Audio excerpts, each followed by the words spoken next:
அனைவருக்கும் வணக்கம். இது உங்கள் சாதி மீடியா. நான் உங்கள் சந்தோஷம். வயசுக்கு வருவதற்கு முன்பே காதலில் விழுந்த நயன்தாரா, அன்னபூரணி என்கிற கோழி பிரியாணி, இதுதான் இன்றைய தலைப்பு. சரத்குமார் ஜோடியாக ஐயா படத்தில் அறிமுகமானவர் நயன்தாரா. அதற்கு பிறகு நடந்த பல கூத்துகள் அனைவரும் அறிந்ததுதான்.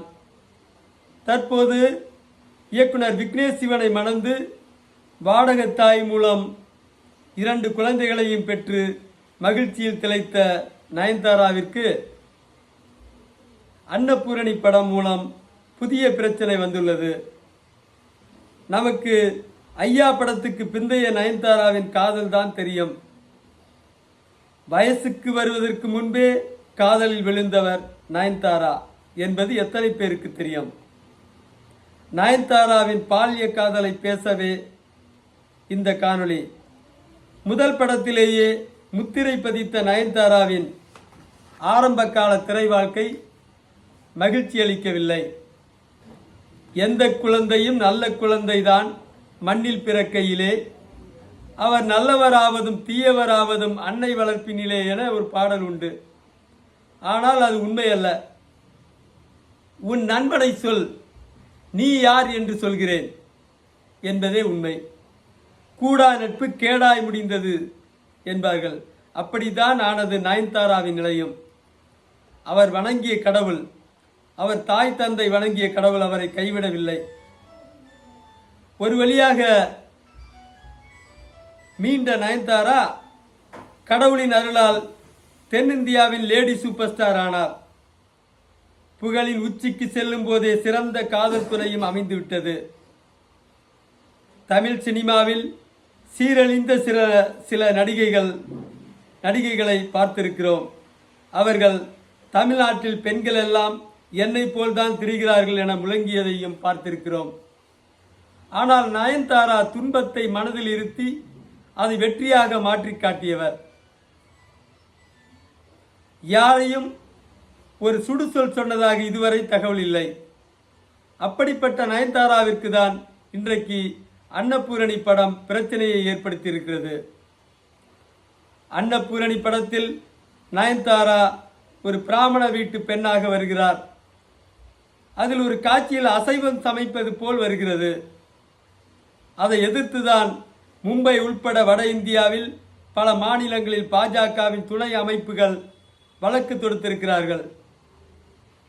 பிராமண பெண் அசைவம் சமைப்பதாக காட்டியதில் அப்படி என்ன பஞ்சமா பாதகம் வந்துவிட்டது? பிராமணர்களில் ஒரு குறிப்பிட்ட சதவீதம் பேர் அவ்வப்போது அசைவம் சாப்பிடுவதை பலரும் அறிந்ததுதான். ஊரறிந்த பிரபலமான கமலஹாசன் அசைவம் சாப்பிடவில்லையா? பிராமண பெண்ணான அமெரிக்க துணை ஜனாதிபதி அசைவம் சாப்பிடவில்லையா?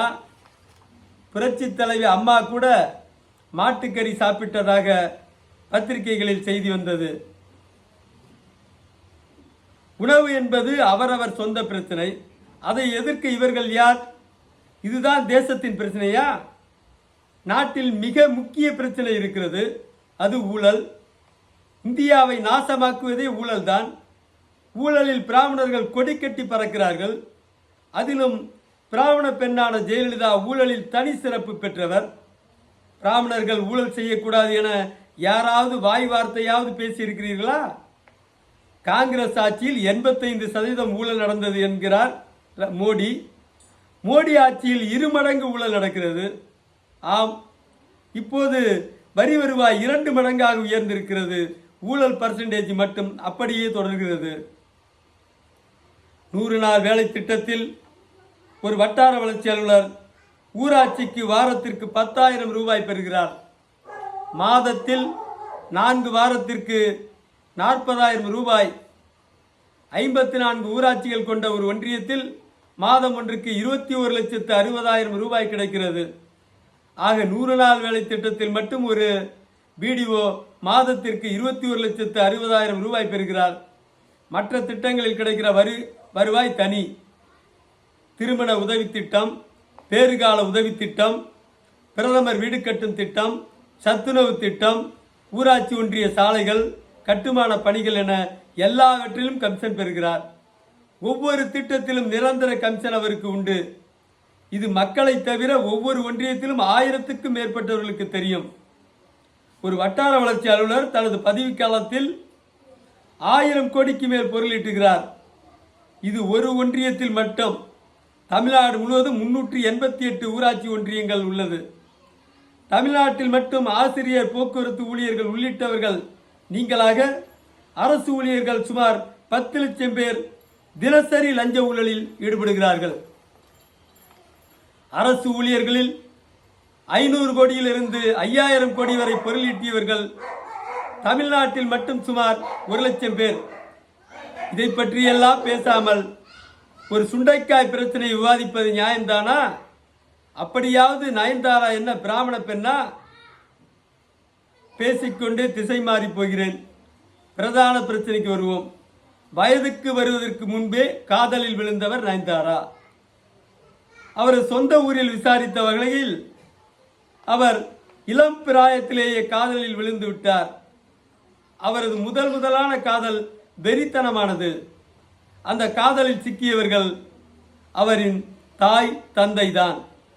நயன்தாராவின் 2வது காதல் ஜீசஸ். நயன்தாரா வேண்டிய கடவுள், அவரின் தாய் தந்தை வேண்டிய கடவுள் அவருக்கு பக்கபலமாய் இருந்து அவரையும் அவர் குடும்பத்தையும் வழிநடத்துகிறார். கடவுள் அவரை ஆசீர்வதிக்கட்டும். நயன்தாராவிற்கு குழந்தை பிறந்த செய்தி வந்தால் 30 லட்சம் பேர் பார்க்கிறார்கள்.